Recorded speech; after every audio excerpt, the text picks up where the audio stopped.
mafqud, orang hilang.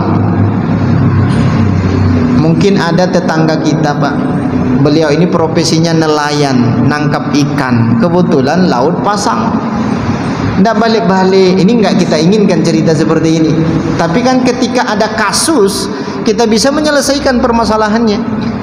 Biasanya ayah ini, bapak ini balik 3 hari setelah itu, ditungguin oleh keluarganya, Pak. Sudah berlalu 1 pekan, berlalu 1 bulan, tidak ada kabar apakah ayah mereka masih hidup atau tidak, apakah ayah mereka selamat atau mungkin sudah tenggelam di laut dan lain sebagainya. Tidak diketahui, tidak diketahui. Apakah harta warisan itu sudah boleh dibagi, padahal ayahnya sudah hilang, ayahnya sudah hilang. Kalau seandainya dibagi, ternyata ayah ini terdampar di Malaka, 2 bulan balik lagi ke Tanjung Pinang, harta sudah dibagi. Nah, ini juga zalim terhadap seorang ayah, padahal dia masih hidup. Kenapa hartanya dibagi? Ini istilah daripada mafqud tadi.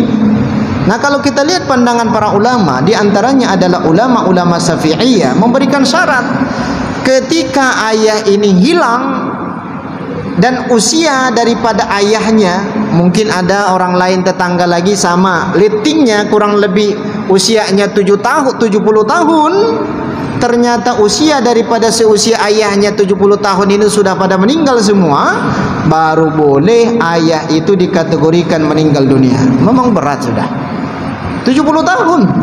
Kalau usia ayahnya 60 tahun menghilang, tunggu 10 tahun lagi. Ini pandangan Syafi'iyah.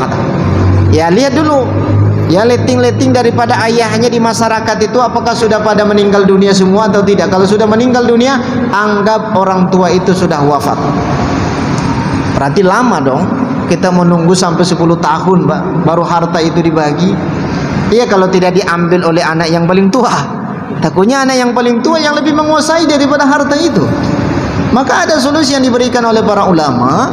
Maka kasus ini angkat, ya, ke yang berwenang. Siapa yang berwenang? Pengadilan. Siapa yang berwenang? Qadhi. Siapa yang berwenang? Pemerintah.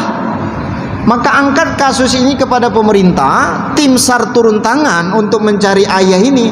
Ternyata ditemukan bekas daripada pecahan-pecahan kapalnya, perahunya, sampannya. Maka diputuskan oleh mahkamah, diputuskan oleh hukum bahwasanya ayah itu sudah meninggal dunia. Maka keputusan daripada hakim ini, keputusan daripada ini pemerintah sah untuk dijadikan sebagai dasar pembagian daripada harta yang ia tinggalkan. Berarti tidak harus menunggu 10 tahun. Ya, kalau nak menunggu 10 tahun, tunggulah 10 tahun. Kalau tidak sampai ataupun tidak sanggup kita menunggu sampai 10 tahun, angkat kasus ini kepada pihak berwenang. Biasanya kan kalau ada kehilangan, itu tim SAR-nya turun tangan. Ada kebakaran, biasanya tim SAR juga yang turun tangan dan lain sebagainya. Nah, seperti itu. Karena untuk melihat ataupun mencari apakah masih ditemukan atau ada kemungkinan ini orang masih hidup ataupun tidak. Ternyata ada juga beberapa masa yang lalu, Pak, ada seseorang yang terdampar. Di mana terdamparnya? Di Jepang.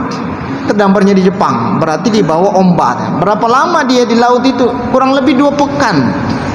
Ini luar biasa, ketentuan daripada Allah itu belum wafat, ya belum wafat itu.